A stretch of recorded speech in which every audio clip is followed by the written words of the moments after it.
Kita ke informasi lainnya. Pemirsa, pagar laut berdiri membentang sepanjang 30 km meliputi 16 desa di pesisir pantai Kabupaten Tangerang, Banten. Pagar laut itu pun berdampak pada lingkungan dan kehidupan sosial warga di pesisir.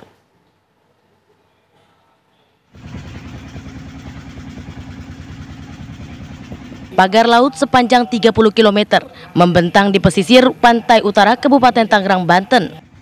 Warga pesisir mengaku mata pencahariannya terdampak pagar tersebut. Misalnya saja Heru, nelayan di Kecamatan Kronjo, Kabupaten Tangerang. Ia merasakan betul dampak pagar tersebut. Selain mengganggu aktivitas, penggunaan solar untuk melaut juga menjadi bertambah. Dampak nelayan itu ada yang merasa mengganggu dan juga ada yang merasa tidak diganggu. Nah, yang merasa diganggunya itu tentunya nelayan kecil. Nelayan kecil itu perahunya yang kecil ya, yang biasa cari ikannya pinggir pantai. Nah, kalau nelayan yang gede itu kan di tengah. Nah, dan juga di tengah pun kadang-kadang merasa terganggu ketika di tengah tidak ada ikan, pasti larinya ke pinggir, gitu. Kecuali yang nelayan di pinggir, pasti nggak bakal di tengah, pasti carinya di pinggir. Nah, ya sekitar 99% lah mengganggu. Nah, iya. Adapun untuk bahan bakar juga ngaruh nggak, Pak? Ya jelas ngaruh. Biasanya 10 liter jadi 20 liter. Karena perjalanannya kan belok-belok. Iya, Cari pintu ya.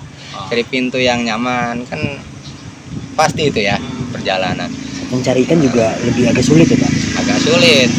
Saya aja kemarin pasang bubu itu nyangkut di pagar. Akhirnya hilang.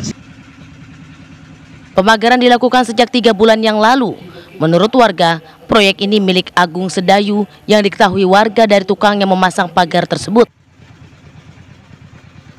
Pemagaran itu sejak 3 bulan yang lalu, nggak salah. Itu kurang lebih kalau di Kronjo ya sekitar berapa kilo ya, sekitar 3 kilo, 4 kiloan lah kalau Kecamatan Kronjo.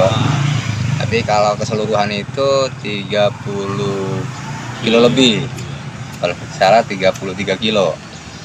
Nah, titik awalnya itu dari Tanjung Burung tuh, Teluk Naga, Tanjung Pasir.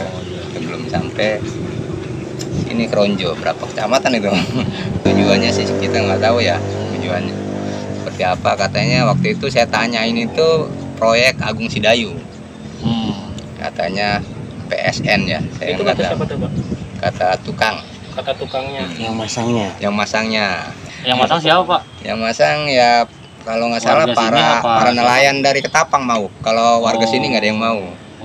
Karena sebenarnya menolak gitu sebenarnya. Ada apa sih? Kan nggak ada izin, nggak ada apa ya. Main tanam-tanam aja, main apa tancap-tancap aja. Juga nggak ada sosialisasi, nggak ada pembinaan. Ya. Kemunculan pagar laut itu membuat resah warga.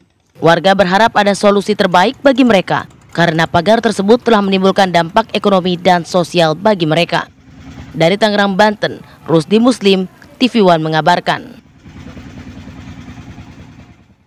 Dan terkait polemik pagar laut sepanjang 30,16 km di Tangerang, Banten, pemirsa, Menteri Kelautan dan Perikanan Sakti Wahyu Trenggono memastikan akan membongkar pagar tersebut jika terbukti tak memiliki izin kesesuaian kegiatan pemanfaatan ruang laut atau KKPRL.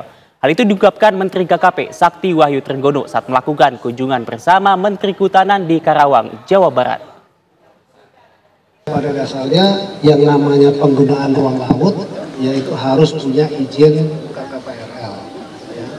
Kalau tidak ada izin KKPRL ya tidak boleh dilakukan, itu namanya pelanggaran. Kita sudah turunkan Direktur Jenderal SDKP untuk melihat situasi di lapangan apakah ada izin KKPRL-nya atau tidak. Kalau tidak ada izinnya ya itu kita akan memberikan peringatan kepada yang melakukan. Ada sanksi selanjutnya tidak, Pak? Pasti dicabut. Ya. Artinya yang bangunan-bangunan yang ada di situ ya harus ditutup. Tetapi kalau izin KKPRL-nya ada, apa harus dilakukan. Tapi hasil dari pemantauan di lapangan seperti apa? Sedang dicek. Dalam waktu dekat DPR juga akan rapat bersama Bapak dan Kementerian. Ya hari ini saya sudah perintahkan Dirjen SDKP untuk melihat lapangan. Ada kaitan dengan proyek PSN yang ada di tersebut? Saya nggak tahu itu. Tapi yang pasti tidak hanya di Tangerang, tapi di seluruh Indonesia ketika dia masuk ke dalam ruang laut harus ada izin